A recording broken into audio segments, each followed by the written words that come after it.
السلام عليكم.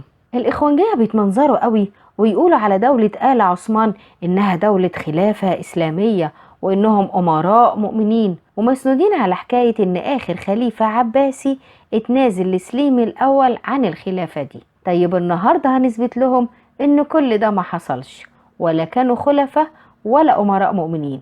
خليكم معي، أنا إيمان مطر. كلمة حلوة وكلمتين حلوة يا بلدي. أهلا بيكم.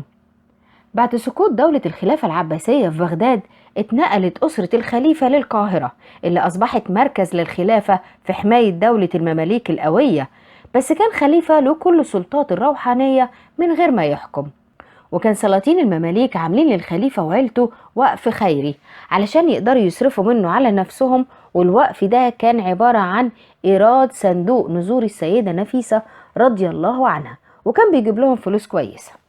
ابن إياس الحنفي المؤرخ المصري في الجزء الخامس من كتابه بدائع الزهور في وقائع الدهور قال إن بعد دخول العثمانية مصر والجرائم اللي عملوها من سفك دم الناس الأبرياء واغتصاب النساء وقتل العوام، فالناس لجأت للخليفة العباسي المتوكل على الله الثالث بتستنجد بيه علشان يتوسط لهم عند السفاح سليم الأول ويرفع عنهم الظلم اللي وقع عليهم. لما سليم شاف كده جمع الخليفة مع كام واحد من ولاد عمامه وسفرهم على اسطنبول، وكان هدفه ان اسطنبول تبقى مقر للخلافة العباسية زي ما كانت القاهرة. الطريف بقى انه بعد ما اخد الخليفة لاسطنبول منع الفلوس اللي كانت بتتصرف على عيلته وبقوا فقراء. كانت اخبار الخليفة بتوصل مصر بالتفصيل وبيدونها ابن اياس في يومياته، وما كملش الخليفة سنة في اسطنبول ورجع على القاهرة تاني. ولو كانت نازل لسليم كان تم الإعلان عن كده، وكانت هتيجي أوامر لشيوخ المساجد إن هم يدعوا لأمير المؤمنين سليم الأول، وده ما حصلش. بالإضافة إن ابن إياس ما كتبش حاجة في يومياته، ومات سليم بعد غزو مصر ب3 سنين في حياة ابن إياس برضه. ومسك بعده ابنه سليمان الأول اللي سمى نفسه سليمان القانوني. ومات الخليفة العباسي أثناء حكم سليمان، وما تمش ترسيم خليفة عباسي تاني، وكان هو آخر الخلفاء على الإطلاق رغم استمرار أسرته في التكاثر بعد كده وقعدهم في مصر. بعد ما مات الخليفة جم شوية متصوفة كده ونصحوا سليمان إنه ينصب نفسه خليفة، وأطلقوا عليه اسم بادا شاه. هنا لازم لنا وقفة شوية علشان نوضح مفهوم الإسلام عند العثمانية زمان. الكلام مش هيبقى من عندنا، ده اللي قاله مؤرخ تركي اسمه يلمز أستونا، وكان من المتعصبين جدا للعثمانيين، وكتب في موسوعته اللي ألفها بعنوان تاريخ الإمبراطورية العثمانية إن الإسلام عند العثمانيين مستند على الدين والبادا شاه، اللي بتعني إنه الخليفة وممثل للدين الإسلامي وزعيم لجميع مسلمي العالم، والبادا شاه مقدس يجلس على عرشه بإرادة الله، وهو منظم للعالم ويختل النظام بانتفاء وجوده.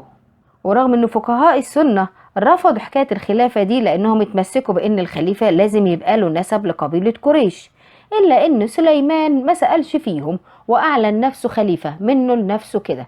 السلاطين العثمانية اللي جم بعده ما نسيوش الحكاية دي، واخترعوا قصة تنازل الخليفة العباسي لسليم الأول، وبقى سليمان القانوني تاني أمير مؤمنين. وطبعا المستشرقين أخذوا الحكاية دي وكتبوها وتم الترويج ليها، لغاية ما حصلت حاجة مهمة جدا، إنه لما انهزم العثمانية قدام روسيا في القرن ال18 وحصلت بينهم معاهدة كانت من أهم شروطها هو تنازل العثمانية على شبه جزيرة القرم لروسيا، على أن يظل للسلطان العثماني السلطة الروحانية على المسلمين فيها باعتباره خليفة للمسلمين. وكانت دي المرة الأولى اللي ينكتب لفظ الخليفة في معاهدات دولية. وتروح الأيام وتيجي ويتولى السلطان عبد الحميد الثاني العرش ويشغل الدعاية بتاعته بين العرب للترويج بصفته الخليفة وإنه طاعته واجبة على عموم المسلمين. وجه حزب تركيا الفتاة في الحرب العالمية الأولى وحاول يعمل زيه، بس الحكاية فشلت مع الاتنين سواء أيام عبد الحميد أو الحزب ان هم يحشدوا العرب ورا الاتراك، وحصلت الثورة العربية الكبرى زي ما احنا عارفين. فضلت الحكاية كده لغاية ما جه المؤرخ اللبناني الكبير أسد رستم سنة 1925 وقال إن الموضوع متفبرك وملوش أساس خالص، سواء عند ابن إياس أو ابن طولون في كتابه مفاجأة الخلان. ومن هنا تم تصحيح المعلومة على مستوى الأكاديميين في الغرب والشرق، لكن محدش نشرها بصورة كبيرة، خصوصا في الأدبيات الإسلامية المعالجة للتاريخ العثماني، واللي فضلت تقول على العثمانية إنهم خلافة إسلامية. ومع ظهور حزب العدالة والتنمية لأردوغان بدأ يتعامل على إنهم أوصياء على البلاد الإسلامية من منظور إنهم وارثي الخلافة العثمانية اللي ما كانش ليها وجود أساسا لا زمان ولا دلوقتي ولا هيبقى بعد 1,000,000 سنة إن شاء الله.